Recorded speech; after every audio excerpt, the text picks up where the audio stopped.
सब कोई खाना खा लिया है, फिर भी 2 रोटी बच रहा है। इतना बना ही देती है। बहू इधर आओ।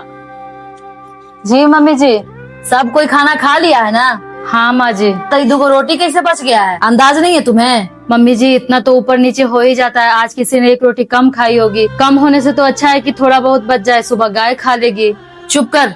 तुम्हारे घर में रोटियां बेल बेल कर गाय को खिलाया जाता होगा, हमारे घर में नहीं, समझी ना? जो भी बचा है कल सुबह तू ही खाएगी, फेंकने की कोशिश भी मत करना, समझी ना? ठीक है मम्मी जी, आगे से ध्यान में रखूंगी। हाँ बेटी, कहाँ पहुँची? अच्छा नीचे आ गई है? हाँ गेट खुला है। हाँ तुम्हारे लिए अच्छा अच्छा खाना बनवा दिए हैं बहू से। माँ मैं आ गई। अरे बेटी आ गई, हाँ बैठ। बहू पानी लाओ बेटी के लिए। ये लीजिए दीदी पानी। खाना भी बन ही गया है तो मैं लगा ही देती हूँ फिर। हाँ बहू जा, मेरे लिए भी निकाल कर ले आना। ठीक है मम्मी जी, अभी ला कर देती हूँ। भाभी अब अपना भी खाना निकाल कर ले आई ना, हम लोग के साथ ही खा लीजिएगा। नहीं दीदी, मैं आप लोग के साथ नहीं खा सकती। कल रात की बासी रोटी बची है तो मैं वही खाऊंगी। पर क्यों भाभी, अब बासी रोटी क्यों खाएंगी? क्योंकि बासी खाएगी तभी ज्यादा बनाने की आदत छूटेगी इसकी। माँ ये तू कैसी बातें कर रही है? खाना बनाने में तो सबके यहाँ 1-2 रोटी बच जाता है, तो तू क्या भाभी को जबरदस्ती बासी रोटी खिलाएगी? और मुझे एक बात बता माँ, अगर भाभी को 2 रोटी कम पड़ जाए तो क्या तू अपने हिस्से की रोटी उनको दे देती है क्या? पर मैं क्यों दूं अपने हिस्से की रोटी?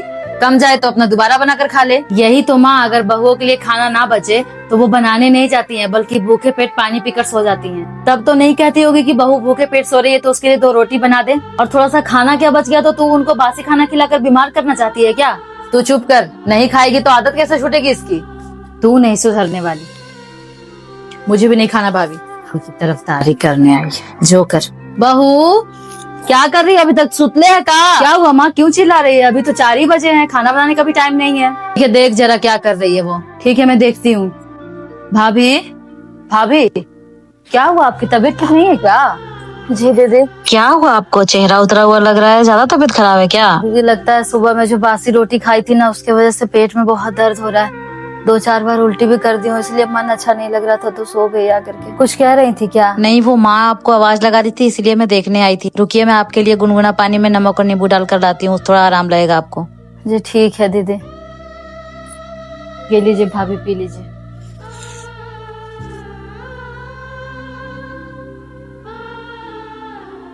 हो गया देखूं जरा। क्या हुआ बेटी? वही जो तू चाहती थी, भाभी का पेट दर्द हो रहा है बासी रोटी खाने की वजह से।